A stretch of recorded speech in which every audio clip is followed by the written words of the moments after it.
এই নতুন চ্যানেলে স্বাগত। তো আমি আজকে একটা রেসিপি নিয়ে চলে এসেছি, সোয়াবিনের তরকারি। তা সোয়াবিনটাকে আমি মাংসের মতন রেঁধে নেব, তাই সোয়াবিনগুলো আমি জলে ভিজিয়ে রাখছি। তারপরে আমি আলু কেটে নেব।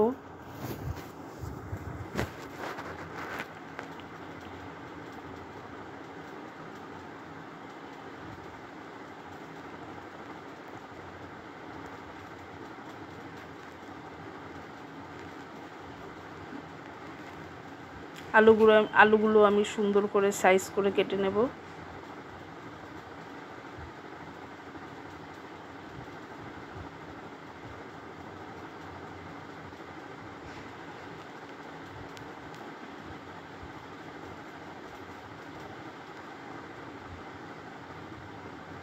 বটিতেও হয়, বটিতে বেশি সুন্দর হয়, কিন্তু আমি চপার বোটেই কেটে নিচ্ছি। এরপরে আমি পেঁয়াজ ছুলে পেঁয়াজটা কুচি করে নেব।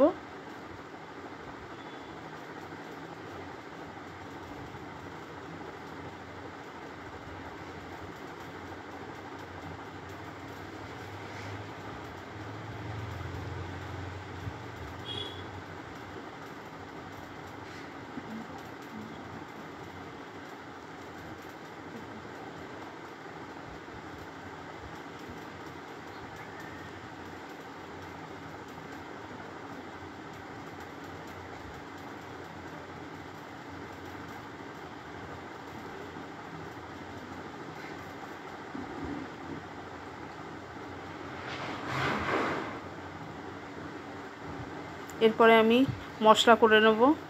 শিলটা পাতিয়ে নিলাম।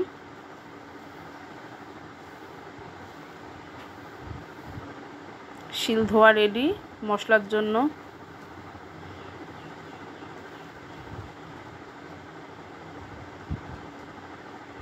প্রথমে আমি শুকনো লঙ্কা আর জিরা বেটে নেব। পরিমাণ মতন শুকনো লঙ্কা নেব, আর সঙ্গে একটা কাঁচা লঙ্কা দিয়ে দেব, এতে স্বাদ ভালো হয়।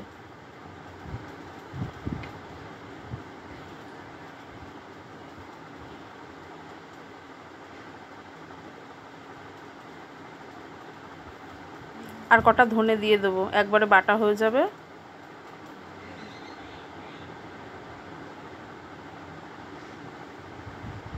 তো আমার জিরা, লঙ্কা আর ধনে বাটা হয়ে গেছে।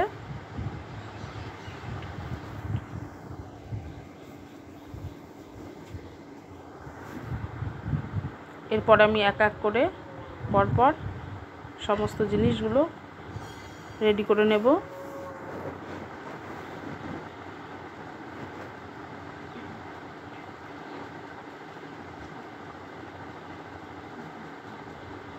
এরপর আমি রসুন বেটে নেব।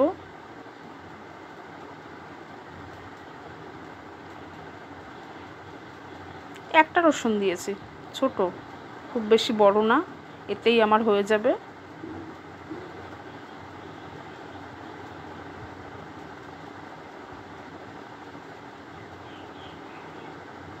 রসুন বাটা হয়ে গেছে। এরপরে আমি আদা বেটে নেব। আদাও খুব বেশি নেইনি, ওই 1.5 কড়ের মতন নিয়েছি।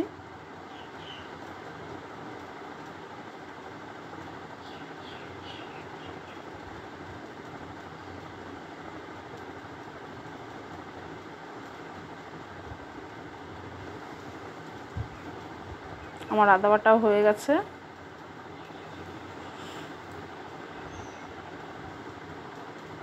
তো বন্ধুরা, আপনারা আলাদা আলাদা করেও বেটে নিতে পারেন, জিরা, ধনে, শুকনো লঙ্কা। আমি একসাথেই করে নিয়েছি,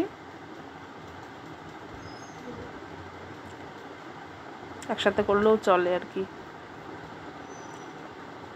তো এবার সর্বশেষে আমি গরম মশলা বেটে নেব।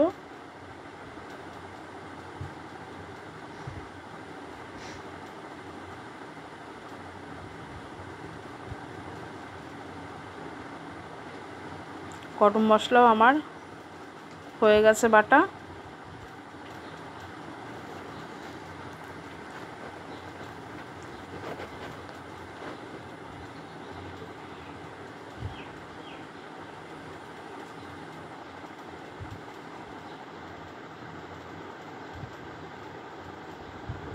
আমার সমস্ত জিনিস গোছানো হয়ে গেছে। আমার যা যা লাগবে, কড়াই বসিয়ে দিয়েছি গ্যাসে। এবার আমি সর্ষের তেল দিয়ে দেবো। তেলটাকে বেশি হিট দেবো না, কারণ কি তেল বেশি হিট দিলে তেলটা জ্বলে যায় আর সেই তরকারি খেতে খুব একটা স্বাদ হয় না। কড়াইটাকে বেশি গরম করতে হয়, তেলটা একটু হালকা থেকে সামান্য একটু বেশি, খুব বেশি না। এবার আমি একে একে ফোড়ন দিয়ে দেবো, কারণ কি এরকম হালকা গরম করে নিলে হালকার থেকে একটু বেশি তরকারিটা খেতে ভালো লাগে, আর জ্বলে গেলে সেই তেলে রান্না ভালো হয় না।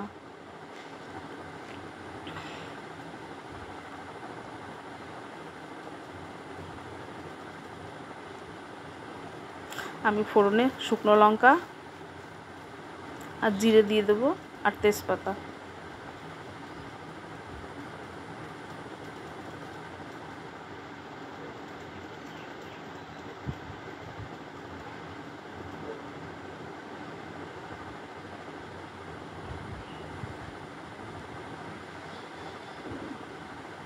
অলমোস্ট আমার ফোড়ন রেডি হয়ে গেছে। এখন আমি পেঁয়াজ দিয়ে দেব।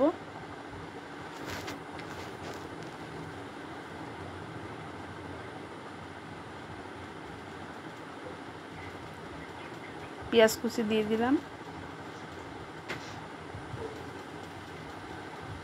এবার হালকা, মানে আমি যতটুকু আর কি রান্নায় হলুদ খাটাবো, সেই হলুদটা আমি এখনই ওই তেলের সাইডের দিক দিয়ে আমি হলুদটা দিয়ে দেবো। এতে কি হয়, রান্নার কালারটা ভালো আসে। আবার ডাইরেক্ট তেলের উপরে দিলে হলুদটা পুড়ে যায়, এভাবে দিলে হলুদটা পোড়ে না।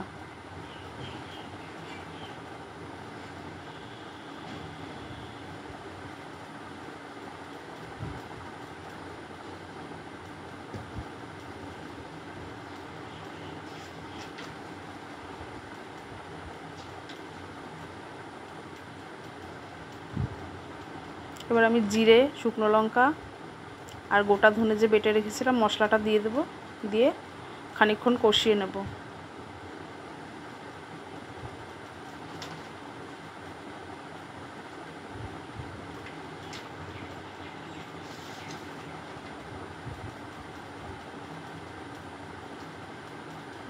কতটুকু মশলা দিয়েছি, ওই মনে করেন 100-র মতন সোয়াবিন।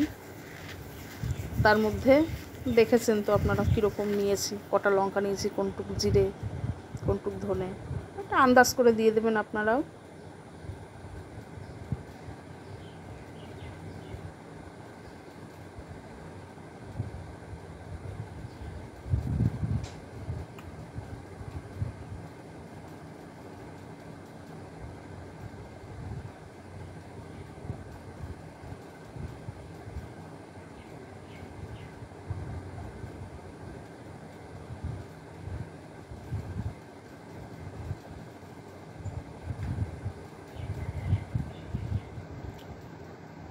কিছুক্ষণ মশলা কষানোর পরে এখন আমি রসুন বাটাটা দেব।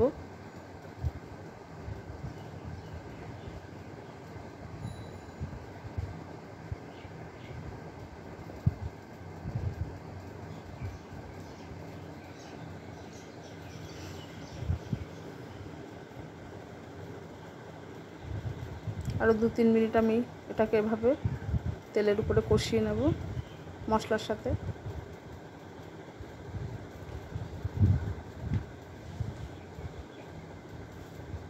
এই যে লেগে ধরছে না, এর জন্য এর আগে আদা দিলে তখন ভালো হয় না, একটু তিতকিরি হয়, এই জন্য আদাটা সবার শেষে দিই মশলার। এখন আলু দিয়ে দিলাম। আলু দিয়ে এখন মশলার সাথে কষিয়ে নেব।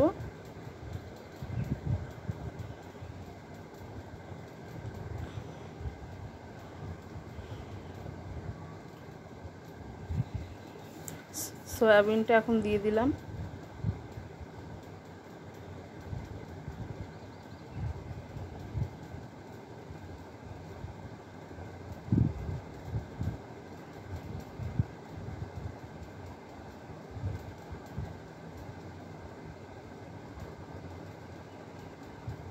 এখন আমি স্বাদ মতন নুন দিয়ে দেবো।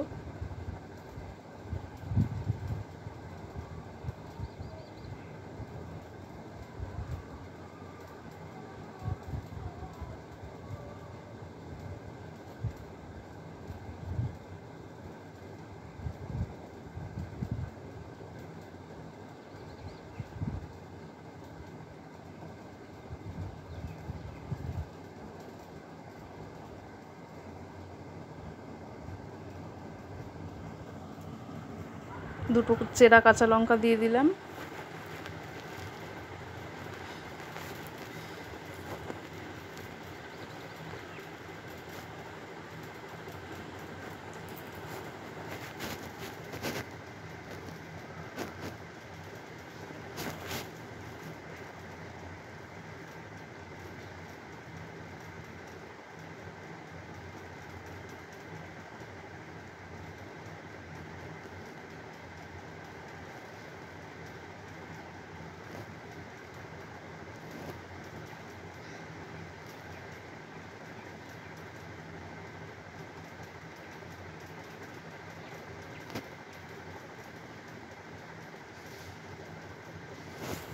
একটু ঢাকা চাপা দিয়ে দিলাম, ঢিমে আছে কষিয়ে নেব।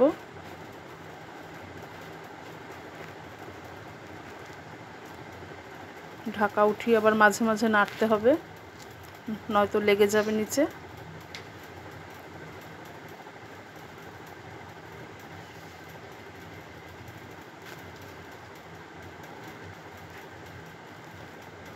এখন আমি পরিমাণ মতন জল দিয়ে দেবো তরকারিতে।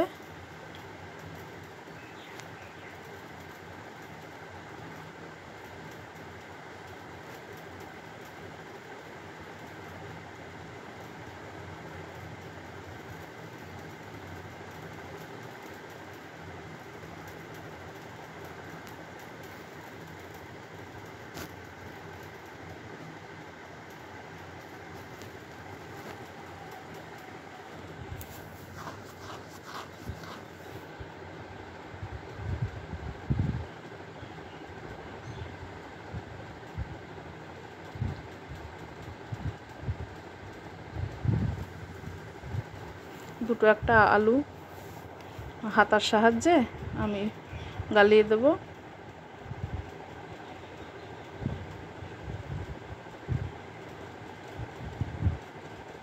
এতে করে কি হয়, ঝোলটা টলটলে ভাবটা থাকে না।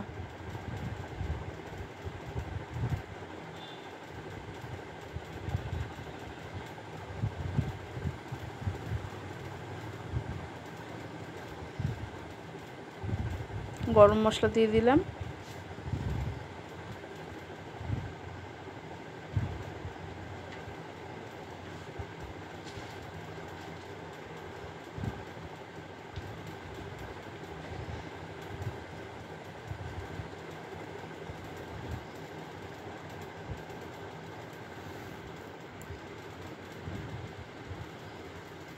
একটু ঢাকা চাপা দিয়ে দিলাম।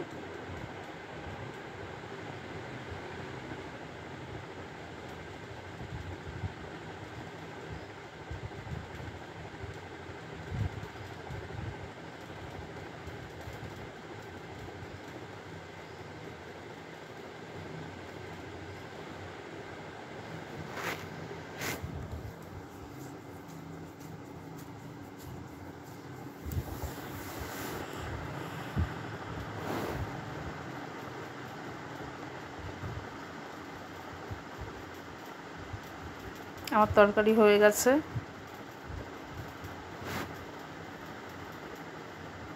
গ্যাস অফ করে দিলাম।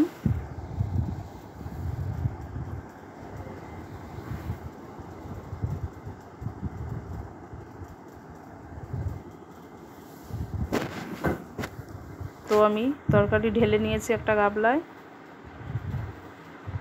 সুন্দর মাংসের মতন হয়েছে না দেখতে? বন্ধুরা কমেন্টে জানাবেন কেমন হয়েছে দেখতে।